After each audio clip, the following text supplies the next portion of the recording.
Yes mga kabosing, magandang hapon po sa inyong lahat. Welcome po ulit sa aking munting YouTube channel. At sana sa mga oras na ito ay nasa maayos kayong kalagayan. At kung saan man kayo naroon, kung saan man lugar dito sa Pilipinas o sa ibang bansa man, magandang hapon. So ayan, welcome po ulit sa aking panibagong vlog. Panibagong hapon, panibagong vlog. Mga kabosing, bali sinusundan ko lang kasi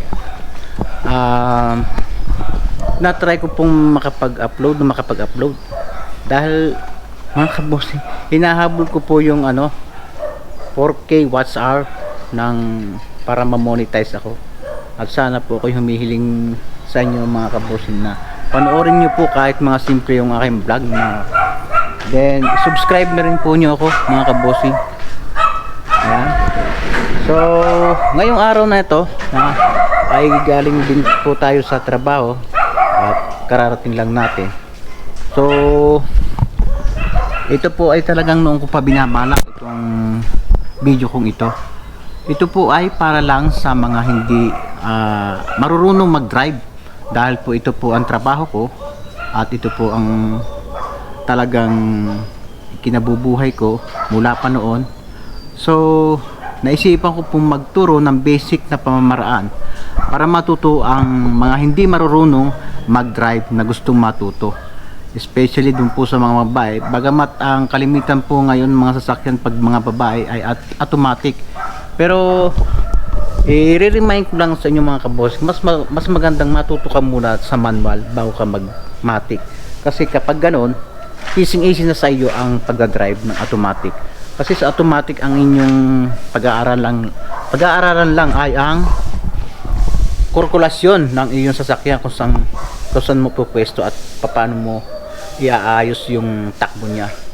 Compare sa manual na mayroon po tayong clutch na ginagamit at ita-timing ang mga posisyon at pamamaraan kung paano mapapatakbo ang isang sasakyan. So mga kabosing, medyo hapon na, pero try po natin na magturo ng basic na pamamaraan. Ito po ay para lang doon sa mga hindi marunong magmaneho. At alam ko naman na siguro mga 50% ba ay marunong na dito sa atin sa pagmamaneho. At marami na rin ang babaeng marunong magmaneho. So samahan nyo ako ngayon mga kabosing, at sana yung may matutunan kayo sa aking video. Ayan. Gagamitin po natin ang eto mga kabosing, ang Toyota Revo manual. Ito po ay Toyota Revo manual diesel.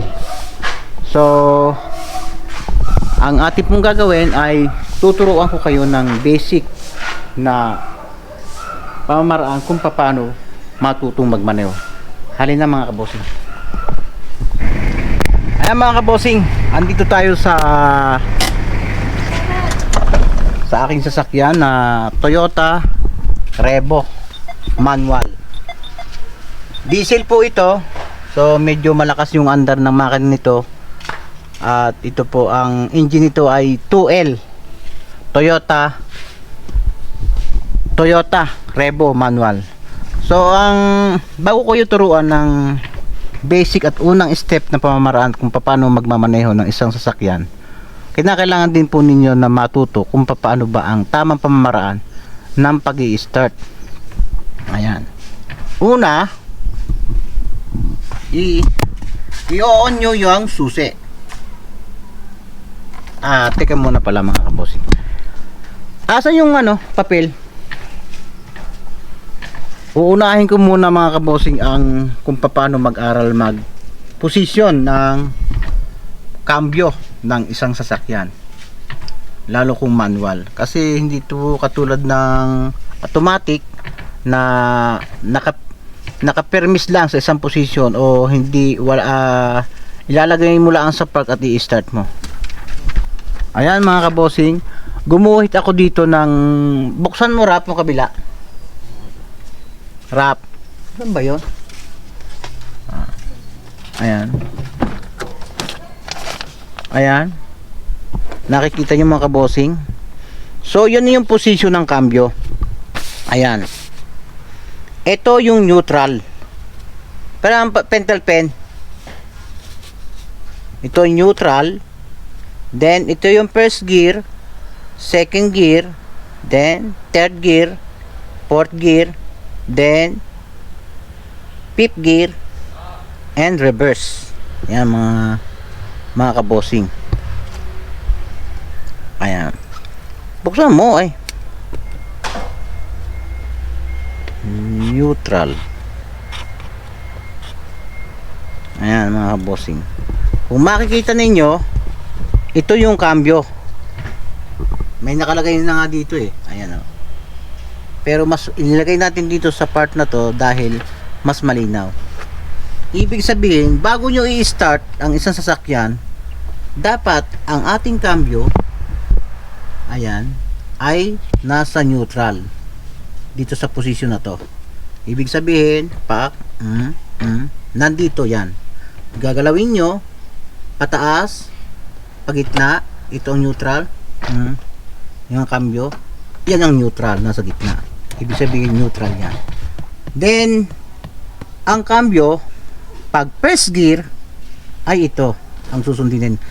Pag arangkada mo, dapat ang gagamitin mo ay first gear. Hindi po pwede mong gamitin ang third gear at mahihirapan ka na maiarangka yan dahil andun ka na sa high gear.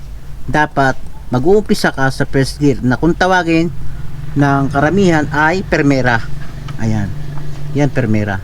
Then ibig sabihin, ito ay nasa neutral, ilalagay mo sa permera. Lagi nang ang permera ay pakabig dito sa left. Yan, permera ay paganoon, pak. Permera yun. Then, pag nasa permera, ang segunda o second gear ay pabatak. Laging pakabig pakaliwa. Yan. Then, pag pupunta ka sa tercera, kinakailangan mong laging dumadaan sa neutral, sa gitna. Then, tercera. Then, kwarta. Then, kwarta. Then, quinta. Pak. Then, yung atras, ang reverse ay neutral uli. Kabigyan yan. Yun. Ulitin natin mga kabosing ha. Permera. Lagi na yang kabig sa kaliwa. Kalimang side. Lagi na sa neutral. Kabig dito. Then, permera yan. Then ang segunda, babatakin mo lang straight pababa yan. Segunda yan. Tapos, pag gusto mo mag-tercera, lagay uli sa gitna. Kabig na konti sa kanan. Tercera yan. Laging konti-konti lang, wag mo susobrahan kasi baka pumasok sa quinta o fifth gear. Then, lagi ng sunod-sunod. Hindi mo po pwedeng pag galing ka sa permera, ilalagay mo sa kwarta, hindi ari. Dapat laging sunod 1, 2, 3, 4, 5. Paano ka magpa-atras? Yan pa ganyan. Ibig sabihin uli, permera, yan, kabig na konti dito, segunda, batak, tercera, itaas, tapos may ganyan, iangat mo pa kanan, then kwarta, pabatak uli, pabatak, then quinta o fifth gear, pak, yun.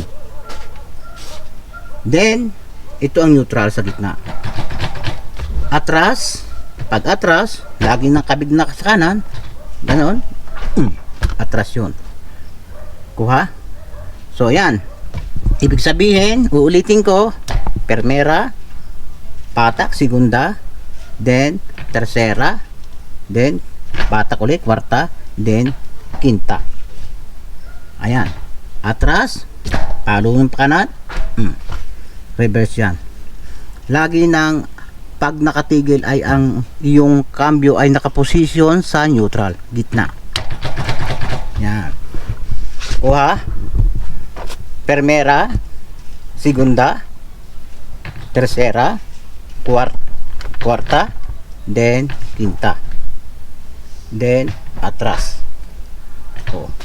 Ayan, yan ang unang pag-aaralan mo kung paano mo ipapasok yung cambio o mga shift ng sasakyan sa manual. Then ito pa rin ang unang yung pag-aaralan sa pagmamaneho. Ito ay diesel revo. So kung gusto nating ilagay sa i-start yan, laging ang posisyon ng cambio ay nasa neutral. Hindi po pwedeng nakakambyo kasi hindi ano yan, tatalon yan. Laging nandito sa neutral. Ayan. So kung gusto mong i-start, ilagay mo sa neutral, then hawakan ng susi. Ayan, hawak ang susi, nasa neutral na yan ha. Start mo, pihitin mo ang start sa start. Ayan, nakikita mo yan, mga ilaw. Then ito yung heater nya. Pag namatay yun ulit, hawak susi, hawak susi. Ayan, then i-on mo susi sa start, pak, iilaw. Hihintayin mo mamatay ang glow bago mo i-start kasi heater yan at diesel yan. Pag namatay yan, start mo. Kasi mga kabossing, yan ay signal ng handbrake at saka mga pintuan. Kaya may signal yan. Dapat pag nag-start mga kabossing, lagi nyong isipin na dapat wala nang matitirang ilaw dyan, mapwera sa handbrake. Pag in-release mo ang handbrake, patay siya. Pag binatak mo handbrake, pag sinarado mo mga pinto, mamamatay ito. O, sarado mo. Ayan, sinarado ang pinto, o yung patay. Buksan mo ang pinto, buhay. Ayan, ulit. Make sure mga kabossing na yung cambio mo pag i-start ka ay nasa neutral. Kasi pag yan ay nakapasok sa isang shift, halimbawang permera, segunda, at ini-start mo, tatalon po yan. Try natin ho. Ano? Pag ini-start mo na hindi nasa neutral at ini-start mo to, ayan, ganyan ang hitsura niyan. So, di ba? Kaya make sure na ang iyong cambio ay nandito sa neutral. Oh, di ba? Para walang problema. So, pag nasa neutral, then i-on mo susi, hihintayin mo mamatay yun, mamamatay yun, glow. Pag namatay siya, start, start. Once na ma-start, bitawan mo yung susi para hindi sumama sa starter. Diba? Kuha. Ulitin natin. I-on mo susi, iilaw yung glow. Pag namatay yon, pag namatay, start. Diba? Ayan mga kabossing, halimbawa nalimutan mo itong cambio na nakalagay sa mga shift at hindi nasa neutral, maniwala ka, hindi mo kayang i-start yan. Try nyo, ilagay ko sa segunda, tercera, i-start ko, tingnan mo itsura nya. Oh, di ba? Tatalon siya.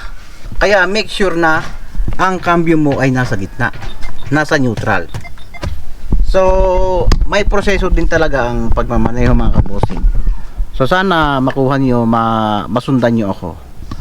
Uulitin natin. Dapat alam niyo na to. Permera. Lagi nang permera, medyo nakakabig dito mga kabossing ha. Permera, atras, permera, batak, segunda, then tercera, pak, gitna ulit. Then, batak ulit, kwarta. Then, quinta. Ayan o. Then, release, atras. Okay?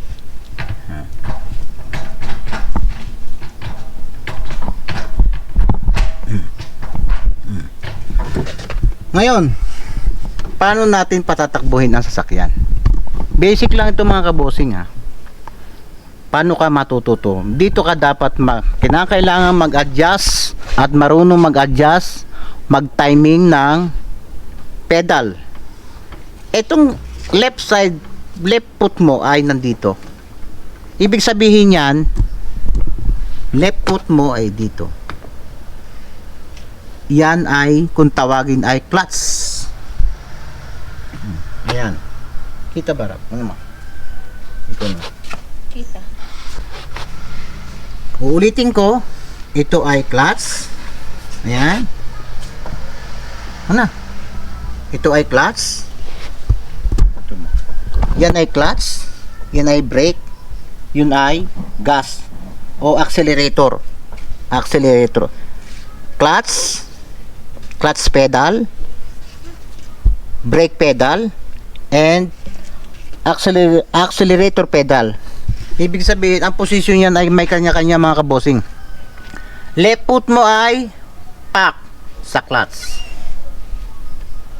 Ayan. Ang laging left foot mo ay nasa clutch. Then, ang right foot mo ay brake pedal. Brake pedal, then kasama na ang accelerator pedal. Accelerator, ayan o. Ayan. Tatlo lang yan mga kabusing ha. Clutch, brake, at accelerator. Ibig sabihin may position yan mga kabusing. Ito ha. Left foot, clutch. Brake ay right foot. Right foot, and nakukuha mga kabusing. Kaliwang paa sa clutch. Kanang paa brake sa preno. Brake and silinyador. Ayan. So, umpisahan natin. Tuturuan ko kayo kung paano magpaarangka, umarangka o magpatakbo sa first gear. Ayan mga kabosing. Ulitin natin. Dapat alam na ninyo yung cambio. Ayan. Oh. Ayan yung cambio. Primera, segunda, tercera, cuarta, then quinta, then reverse.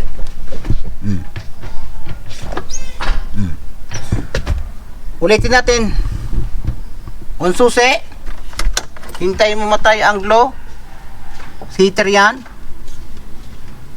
Pag namatay, start. Daging nasa neutral ha. Start. Diba? Remember, pag ni-start mo, dapat patay lahat yung mga ilaw. Liban na lang doon sa pintuan. O kaya handbrake na ginagamit ko. Yan, no? Yan. Dapat patay yan. So, ang una mong gagawin, dahil hindi ka pa marunong, siyempre, talaga namang ito ang unang step, ay ang gagamitin mo ay ang permera. Ito. First shift. Pag nag-shift ka ng first shift o permera, pag ipinasok mo ang cambio ng permera, lagi mong isasabay ang clutch, todo clutch. Ayan, nakatapak sa clutch. Ayan, diba? Mga kabusi, tapak clutch. Pag nakatapak sa clutch, isusunod mo ang cambio. Ayan. Ayan o, nakatapak sa clutch ha. Then, isusunod mo ang cambio. Ano ang first na cambio? Permera. Ayan. Kabig sa kanan, then pak. Permera yan. Ngayon, habang nakatapak ka ng todo sa clutch, hindi tatakbo yan. Remember, hindi tatakbo yan. So, ang gagawin mo, para din sa motorete, para sure ka, minsan, nakatapak ka rin sa preno, kung pababa, para hindi tumakbo. Pero kung pantay naman, hindi tatakbo yan. So kung gusto mong umarangka yan, nakapasok mo sa permera, di ba? Tatapak ka ng konti sa silinyador o accelerator. Pag tinapakan mo ang silinyador na, konting-konti lang mga kabosing, unti-unti mong iaangat yung paa mo sa clutch para tumakbo. Tingnan ninyo mga kabosing. Hop, iaangat natin ng dahan-dahan. Ayan, iaangat natin ng dahan-dahan. Diba? Tatakbo yan, no? Diba? Diba? Tatakbo yan, no? Diba? Pag preno, pak, laging isasabay mo ang clutch. Okay? Ulitin ko. Pag pantay, nakatapak sa clutch, nakapasok ng permera, kung gusto mong tumakbo, tapak ng konti sa gas, silinyador, unti-unti mong iaangat yung paa mo sa clutch. Hop, iaangat natin dahan-dahan. Mapapansin nyo, oh, tumatakbo siya, oh. Ulit. Pag nagtapak ulit sa preno, laging isipin nyo, lagi nyong tandaan, pag nagtapak sa preno, kasabay ang clutch para hindi mamatay. Para hindi mamatay. Ulitin ko. Pag tinapakat, pag ayaran ka muna, pag gusto mong umabante na. Di ba? Pagka gusto mong umabante na, unti-unti mong iaangat, bitaw mo ang preno. Ulit. Unti-unti mong iaangat yan. Pa. Pag preno mo ulit, pak, kasabay ang clutch. Bakit dapat kasabay ang clutch? Eto, mapapakita ko sa inyo pag hindi nyo isinabay ang clutch. Pag hindi mo isinabay ang clutch, nagpreno ka, ayan, tatakbo ka na. Pag pinareno mo, hindi mo isinabay ang clutch, pag preno mo, patay. Mamamatay siya. Pag hindi mo ginamitan ng clutch, nagpreno ka lang, patay ang makina. So dapat pag nagpreno ka, isasabay mo ang clutch. So pag pababayan mga kabosing, tatakbo ng konti yan pagka nakatapo ko sa clutch. Pero once na hindi pantay at medyo paahon ng konti, hindi tatakbo yan. Ulitin ko. Ano? Ayan. Laging nasa neutral. Ayan. Doon ang susi. Ang susi. Namatay yung glow. Start. Balik ko kayo sa ano? Balik ko kayo sa atras. Try niyo yung atras. Yung reverse. Ayan. Buksan mo yan. Try niyo mga kabosing. Ito ang gagamitin natin para umatras tayo. Ulitin natin, oh. Make sure na hindi na naka-handbrake, ha, para hindi umapit ang preno. Tapa ko sa preno. Pak. Cambio ng atras. Kasabay lagi ang clutch. Kasabay ang, pag nagcambio ka lang, kasabay ang clutch. Pak. Atras. Ulit. Neutral. Ayan. Clutch. Cambio.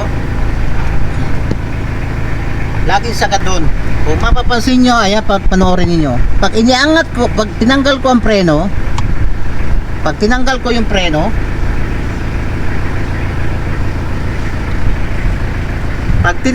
preno, unti-unti kong ipapatong ang aking paa sa silinyador, then iaangat ko yung silinyador clutch. Diba? Kung maatras siya, atras. Diba? Atras siya. Unti-unti, pero wag mo ibibitawan agad yung clutch. Mamamatay ng todo. Lagi mo nakaalala. Ayan. Naka-reverse tayo. Ulit. Lagyan niya sa neutral. Pag nasa neutral mga kabosing, hindi tatakbo yan. Kasi hindi siya nakakambyo, eh. Ayan, pag nakalagay sa neutral. Ulitin natin. Ulitin natin mga kabosing. Lagi. Naka-under yan, ha. Ulit, ha. Laging nasa neutral. O nang susi. Pag namatay ang glow, pak, namatay, start. Diba? Lagi ng patay. Una, tulad ng turo ko, nasa neutral, pipirmera natin o first gear. Tulad ng sabi ko, first gear, tapak sa clutch, then cambio ng permera. Ayan, tingnan mo yung pa. Pagka gusto na natin umabante, bibitawan natin ang preno. Bitaw ang preno, dito tayo nakapatong ng unti sa clutch. Iangat natin dahan-dahan ang clutch. Ayan, o. Tatakbo siya. Pag nagpreno, pag tumigil, preno, todo uli. Kasi pag hindi mo tinapakan yung clutch, patay yan. Diba? Ulitin natin, ha.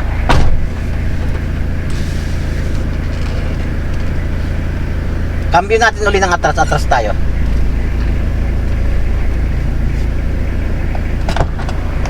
Ayan, neutral, atras.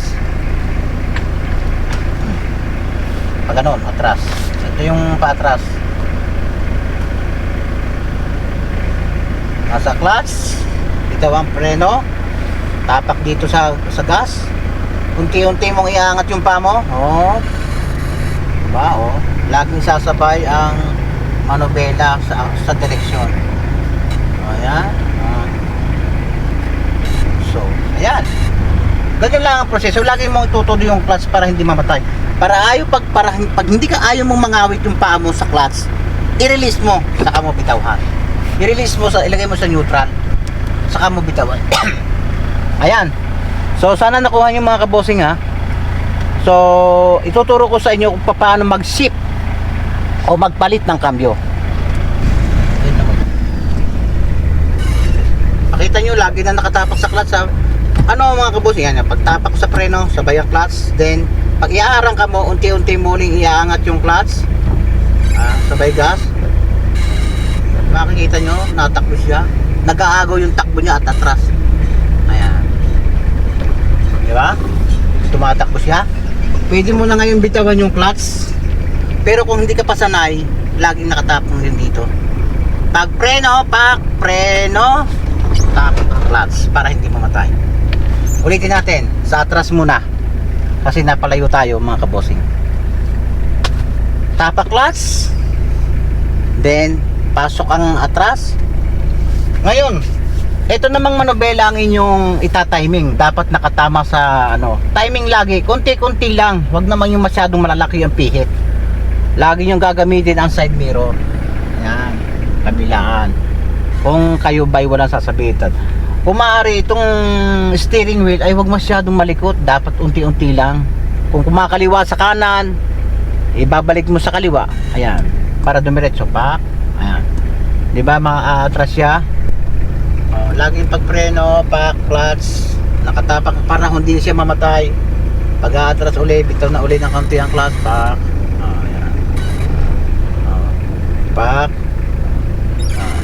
Mga kabosing, pag yun ay tumatakbo na medyo mabilis-bilis, pwede mo na bitawan yung clutch at hindi na yan mamamatay. Pero pag nagpreno ka, dapat mong isasabay ang clutch. Mauna ang preno na konti, then clutch. Yan. Ulitin natin mga kabosing. Ayan na. Na-atras tayo mga kabosing. Ito. Ulitin natin. Lagi nang ang manobela ay konti lang ang mga napihit. Kasi pag pinalakihan mo ang pihit, malaki ang liliko niyan. Kunti-kunti lang. Tataymin mo sa pihit. Siguro yung iba nag-aaral doon sa mga doon sa mga PlayStation. Yun yung magiging basihan din para matuto kang gumamit ng manobela. Ulitin natin. Nasa preno, matapak clutch, permera, bitaw ang bibitaw ng brake, paa, bitaw, aatras siya kasi papataas eh. Gagasan mo yung iaangat mo. Di ba? Unti-unti gagas mo. Kasi pag binigla mo mga kabosing angat niyan, patay yan. Mamamatay yan. Katulad nito mga kabosing. Kinambyo ko, permera. Bitaw, ngayon, inatas mo ko ngayon. Pag binigla mo, patay yan. Patay siya. Dapat dahan-dahan ang clutch ng pagbitaw. Kaya pag start ulit, ayan, permera, bitaw ang preno, unti-unti mo iangat ang clutch, gas. Ayan, itatakbo na natin yung mga kabosing. Lagi ang paa mo pagka hindi ka masyadong marunong, naka-ready lagi sa clutch para hindi siya mamatay. Ayan Then pag tumatakbo ng mga kabosing, pwede ka na magpalit sa second gear. Sasabayan mo ulit tapak clutch, patakin mo ang cambio segunda, unti-unti ulit bitaw, iangat ang clutch. Mararamdaman mo mga kabosing, bibilis ang takbo niyan, luluwag ang pagtakbo. Ayan di ba? Ito yung mga basic na pamaraan. At ito pag natuto ka na sa segunda at permera at segunda, yung susunod na gear, marunong ka na rin. Marunong ka na mag-timing. Pag preno, tagin ka sabay ang clutch para hindi siya mamatay. Okay? Ulitin natin. Segunda. Ayan. Permera, tapak clutch, permera. Unti-unti iangat. yan. Ayan, pao. Pero pag mabilis, medyo mabilis na yung mga, kahit bitawan yan, hindi mamamatay yan mga kabossing. Ayan, lagi nyo pag-aaralan yung pagpapatama ng manobela sa kalsada. Yan, katulad kami kasalubong yan. Dapat, alam mo yung na iiwas mo sa tabi nito. Kasi itong side nito, left side nito, tansyado mo na kung ikaw ay sasabit o hindi. Kaya yung right side, yun ang talagang ingatan mo, yung kanan. Kasi yun ang malayo sa iyo. Tatakbong kanyan. Oo. Medyo mabagal pa kasi segunda lang. Then kung gusto mo mag-tercera, Primera, segunda. Segunda yan. Angat uli. Ayan. Gas yan. Then, kung gusto mo mag-tercera,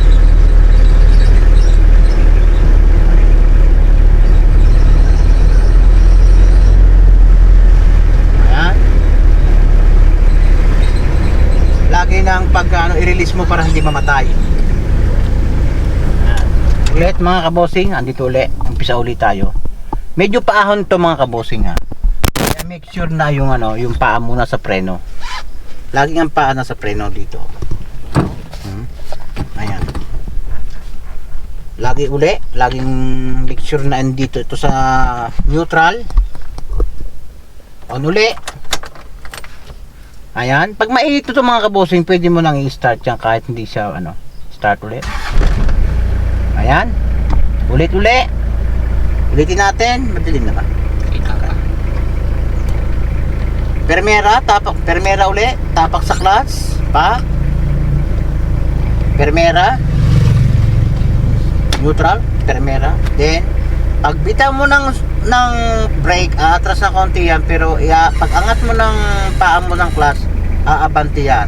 Konti mo na yung timpla ng gas kasi pag baguhan ka, dapat konti lang ang tapak. Ayan, tatakbo yan. Pakita mo, natakbo yan. Nakita ko, natakbo yan. Then, angat ulit, clutch. Segunda,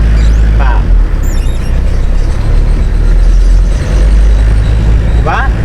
Mabilis na yung segunda, then tercera.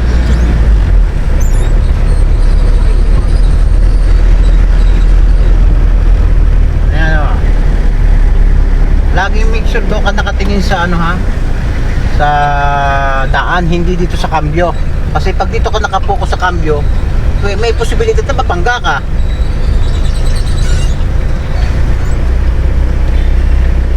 Ayan, kakaliwa ka, gamitin natin ng placer. Placer, kaliwa. Ayan. Ayan.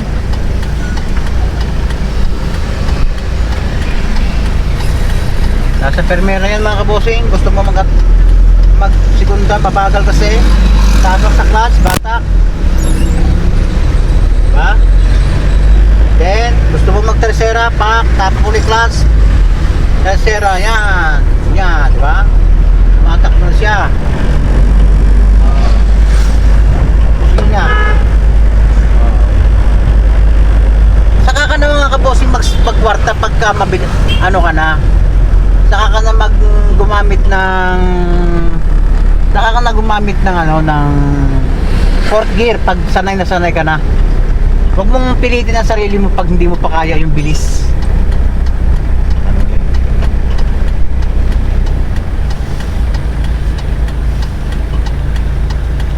Laging pakatandaan, pag hindi mo kaya yung itama yung takbo mo sa kalsada, bagalan mo. Huwag mong pilitin yung sarili mo sa mabilis tapos pasalasala naman sa sa daan.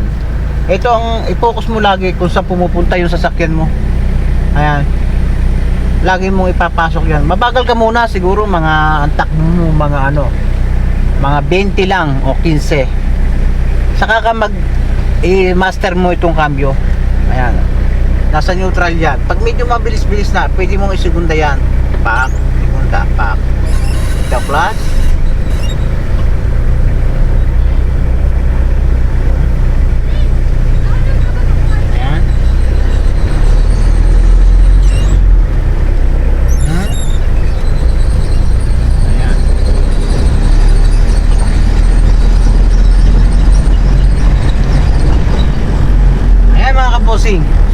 yan ang mga basic na ano, pag-aaralan mo. Pag preno mo, clutch, para ayaw mong mangawit yung paa mo, ilagay mo sa neutral, hindi mamamatay yan. Pag halimbawa, nangangawit ka ng paa mo, ilagay mo sa neutral, hindi mamamatay yan. Ito mo, nakatap ka lang sa preno, hindi siya mamamatay. At nasa neutral siya. So ulitin natin, papasok tayo sa garahe. Clutch, permera, angat ang clutch, tatakbo siya, kaya kapit mo, tingnan mo, make sure na yung mga bawat tabi ay papasok yung sasakyan mo. Yung ano, ayan mga bossing, ang itinuro ko sa inyo ay mga basic lang. So pag marunong ka na magpaarangkada, then mag timing ng clutch, ano na yun, dire-diretso mo na yung matutunan through your own knowledge na, parang ikaw nang didiskarte yung mga kabossing. Doon ka lang naman mahihirapan sa arangkada, then laging pagpe-preno isasabay mo ang clutch. At saka mga kabossing, pagka kayo driver na, dapat hindi po pwedeng nagmamaneho lang kayo, dapat marunong din kayo makiramdam sa dinadala nyo sa sasakyan. So katulad kanina, medyo na may nararamdaman ako dun sa yan, sa rebo na yan, na umiingay sa gulong kasi matagal na yan hindi nagagamit. So maaring nagkakaroon ng ano, ng stack up dyan, kaya naingay. Ayun ang lagi kong turo, hindi po pwedeng pag marunong na kayo magmaneho ay maneho lang kayo na maneho. So masasaulado ninyo o mamimemorya nyo yung under nya, yung normal na under nya pag walang diferensya, compare doon sa may umiingay o nag-iiba sa inyong pandinig yung sasakyan nyo. So lagi ninyong tandaan yon, at sisure ko na ang sasakyan nyo ay magiging safe at mananatiling kondisyon. Hindi po pwedeng marunong ka lang magmaneho then drive ka na lang drive. Take note mga kabossing, first kinakailangan mong i-check yung sasakyan mo sa balik ka bago mo i-drive. Buksan mo. Ang ibig ko sabihin, halimbawa nga aalis ka aalis ka at gagamitin mo sa sasakyan, kinakailangan mong i-check up ang inyong sasakyan para ikaw ay safe sa sa lakad mo. Ayan, bubuksan natin, tuturuan ko kayo kung paano mag-check up. Taas mo nga to. So ayan, ito yung sasakyan. First yung check upin ay ang langis ng iyong sasakyan. Ayan, sukatan ng langis. Pahirin mo nga to. Pahirin mo diyan. Kinakailangan nating pahiran yung para makita natin kung saan talaga ang sukat ng langis niya. Papakita ko sa inyo kung paano ang tamang sukat ng langis bago nyo gamitin. So ito yung stick nya. So makikita nyo sa stick, ito nakalagay dyan low, then full. Dapat ang langis ay nandito sa tapat na to, para at least alam mong may tama ang langis nya, ang dami ng langis nya. So yan ang unang yung check upin, ang stick ng langis. Ayan. Ito ay mga basic lang, mga lang, hindi naman yung kinakailangan na ayan. So ang susunod ay ang preno, ang brake. Titingnan nyo kung puno ang brake fluid nya. Ayan. Pag puno sa brake fluid, then yung clutch nya, ayan, yung ginagamitan natin ng clutch, kung may lamang fluid, then power steering fluid, ayan. Meron namang makikita kang sukatan dito mga kapos ngayon. Kung nasa maximum level siya. Ang tubig, dito kayo maglalagay ng tubig mga kabosing sa radiator, kasi hindi kayo po pwedeng magbukas dito, lalo na kung mainit at pwede may pressure ito, pwede kayo masabugan ng tubig. Ayan, huwag kayong magbubukas diyan, lalo kung mainit ang makina, dito kayo maglalagay sa reservoir. Ito naman sa plus ng wiper. Ayan. Ayun lang mga kabosing. yung mga ano, yung polo ng mga sasakyan nyo, kung mahigpit siya, ayan lang ang mga basic na ano. And then check upin nyo yung mga ilaw kung gumagana lahat, brake light, signal light, at yung headlight. At ano yun lang ang mga ano, mga dapat yung tandaan mga kabosing. Ayan. Yan mga kabosing, at sana tutunan nyo yung mga ilang step kung paano magmaneho. Sana nakuha nyo kahit paano yung aking tinuturo at yung mga dapat tandaan bago gumamit ng sasakyan. So ngayong araw na to ay hindi na natin kahahabaan ng ating vlog. Sana ay may natutunan kayo. At muli, ako po ay humihiling na sana po ay panoorin nyo yung mga vlog ko at baka maka 4K watch out tayo, at subscribe na rin mga kabosing. So hanggang dito na lang mga kabosing ang video natin. Until next vlog na lang, at sana po ay kayo mag-iingat kung saan man kayo naroon. At lagi po ako nagpapasalamat sa lahat ng nanonood ng aking video. Maraming salamat mga kabosing. Until next video na lang uli. Bye bye.